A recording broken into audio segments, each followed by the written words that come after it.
कक्षा 11 गणित।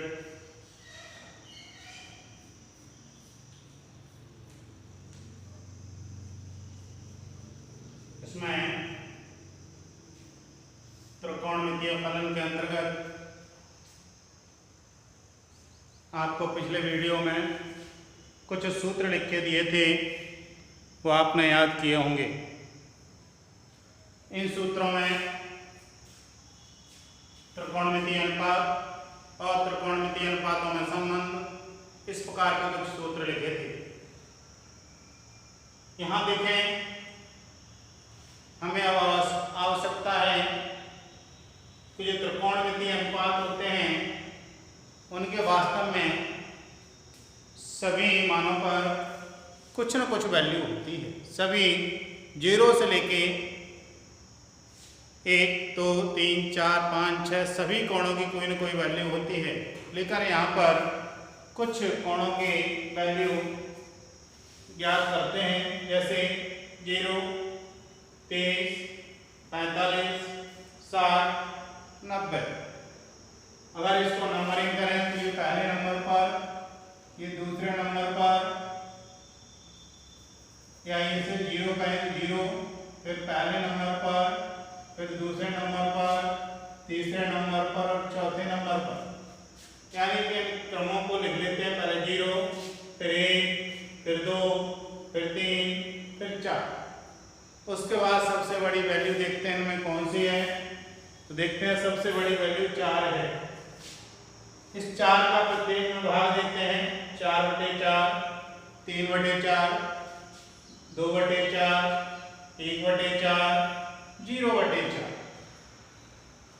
इस प्रकार से सभी में 4 का भाग देते हैं। भाग देने पर देखते हैं, यहाँ पर 0 में 4 का भाग देंगे तो 0, और 0 का वर्गमूल लें तो 0 का वर्गमूल भी 0। यहाँ साइन 0 का मान हो गया 0। जो वैल्यू पढ़ी जाएगी, जो मान आया है वो साइन 0, यानी साइन उसके बाद कोण लिखा जाएगा, तो साइन 0 का मान 0। फिर देखते हैं 1 का वर्गमूल 1 और 4 का वर्गमूल 2, तो 1 का वर्गमूल 1/4 का वर्गमूल 2, ये मान आएगा साइन 30 का। ऐसे ही साइन 45 का देखें तो 2 से ये 1 बार, 2 से ये 2 बार। 1 का वर्गमूल लेंगे 1, 2 का वर्गमूल नहीं आएगा तो √2, तो 1/√2, ये साइन 45 का मान हुआ। उसके बाद √3 का वर्गमूल, यानी 3 का वर्गमूल नहीं आया तो √3, 4 का वर्गमूल 2, तो √3/2। ऐसे ही 4/4, 1 का वर्गमूल लेंगे तो 1, यानी कि साइन 90 का मान हुआ 1। इस प्रकार से हम साइन के पांचों त्रिकोणमितीय अनुपातों के मान ज्ञात कर सकते हैं, यानी साइन 0 का, साइन 30 का, साइन 45, साइन 60, साइन 90। जब ये त्रिकोणमितीय अनुपात यानी कोण की वैल्यू आ गई, दूसरी लाइन बनाने में कॉस की वैल्यू निकालना बहुत आसान। इसको अपोजिट क्रम में लिखते हैं। सबसे पहले 90 का मान 1 आया तो यहाँ 0 का हो गया, √3/2, ये cos 30 का, फिर ये वैल्यू आएगी 1/√2, फिर ये वैल्यू 1/2, उसके बाद ये, यानी उल्टे क्रम में सबसे बाद में लिखा वो सबसे पहले, उससे पहले लिखा था उसके बाद, उससे पहले वाला उसके बाद, उससे पहले वाला उसके बाद, और सबसे पहले वाला सबसे बाद में। इस प्रकार से हम cos के पांचों वैल्यू ज्ञात कर सकते हैं। अब हमें tan निकालना, तो एक आपने सूत्र पढ़ा था, tan बराबर होता है sin/cos, यानी कि sin ऊपर है cos नीचे है, तो tan की वैल्यू ज्ञात करने को पहली वाली लाइन में दूसरी लाइन का भाग दे दें, तो 0 में 1 का भाग देंगे तो 0। इसमें देखें, इसमें भाग देंगे तो 2 से 2 कट जाएगा, 1/√3। यहाँ पूरा कट रहा है तो 1, यहाँ 2 से 2 कट जाएगा तो √3।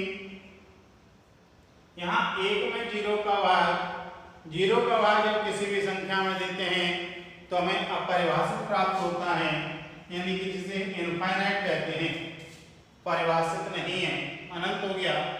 अब देखेंगे tan और cot एक दूसरे का अपोजिट है, तो cot का मान निकालेंगे तो tan वाली लाइन उल्टी क्रम से लिखना शुरू करें, इनफाइनाइट √3, उसके बाद 1, इसके बाद 1/√3, उसके बाद 0। इस तरीके से हम tan के भी वैल्यू याद कर सकते हैं। अब देखें tan और cot के आ गए, sec देखेंगे तो cos का अपोजिट होता है sec, तो यहाँ cos की जो वैल्यू आई है उसका अपोजिट कर देंगे तो sec की वैल्यू प्राप्त हो जाएगी। तो एक का अपोजिट एक ही रहेगा, इसका अपोजिट करें तो 2/√3, इसका अपोजिट करें तो √2, इसका अपोजिट करें 2 और 0 का अपोजिट होता है यानी कि 1/0 यानी कि इनफाइनाइट। अब जो cosec का निकालना है तो sec का अपोजिट क्रम बदल के लिख दीजिए, इनफाइनाइट 2 √2, उसके बाद 2/√3 1। इस प्रकार से हम ये त्रिकोणमितीय अनुपातों की कुछ टेबल बना सकते हैं। 0, 30, 45 और 60 के मान की टेबल आसानी से अगर हम भूल जाते हैं तो आसानी से बना सकते हैं। याद करने का तरीका होता है sin 0 का 0, sin 30 का 1/2, sin 45 1/√2, sin 60 का √3/2, sin 90 का 1। इसी प्रकार cos 0 का मान 1, cos 30 का √3/2, cos 45 का 1/√2, cos 60 का 1/2, cos 90 का 0। ऐसे ही tan के लिए tan 0 का तो sin/cos करते हैं। इस प्रकार से हम इस टेबल को बना लेंगे और याद कर लेंगे। इसके बाद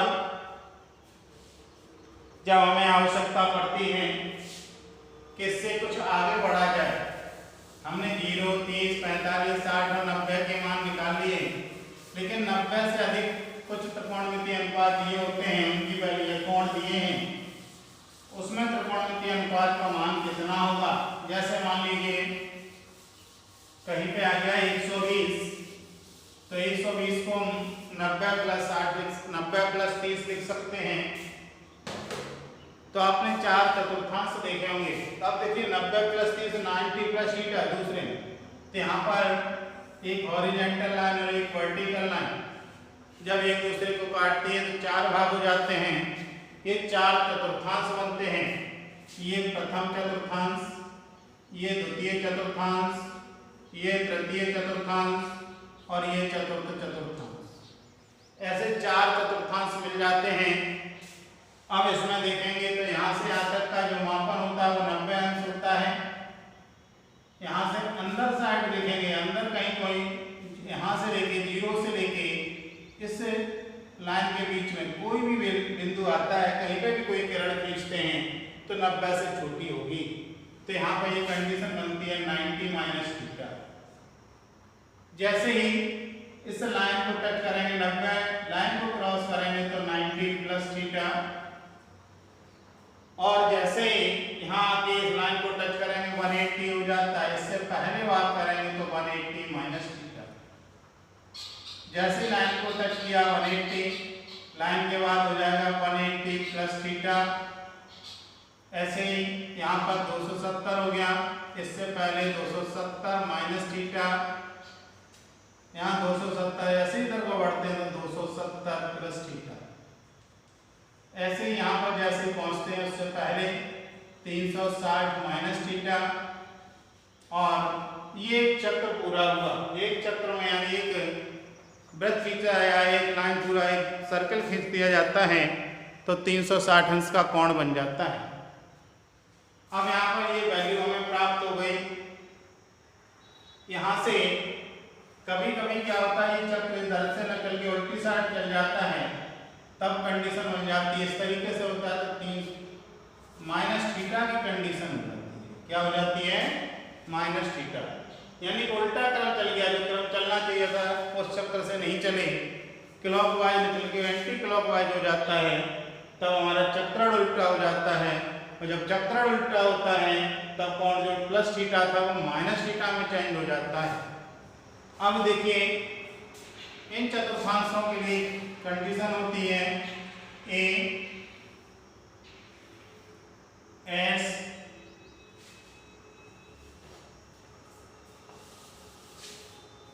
कंडीशन है A S T C, A for all, S for sine, T for tan, C for cos. Cos का सहयोगी होता है सेक, टेन का कॉट, साइन का कॉसेक, और ए फॉर आर, आर का मतलब सभी।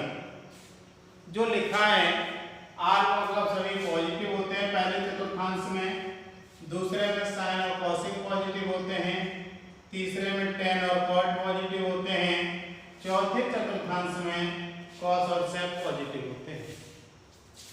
यानी कि याद करने के लिए हमें ध्यान में रखना है ASTC, आगरा सेसारी ट्रांसपोर्ट कंपनी या आगरा सिकोवास ट्रांसपोर्ट कंपनी। ऐसे बहुत सारे नाम हम लिख सकते हैं, अपने अनुसार बना सकते हैं, यहाँ आवश्यकता नहीं है, हमें याद रखना है ASTC।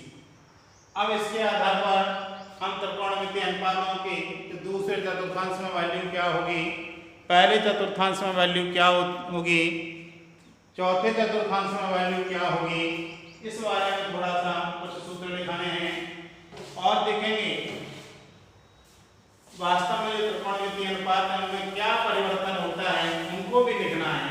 तो देखिए इसके आधार पर पहले में लिखा है ए फॉर आर, यानी कि sine 90 minus theta, cos 90 minus theta, tan 90 minus theta, cot 90 minus theta, sec 90 minus theta, cosec 90 minus theta, sine 90 minus theta.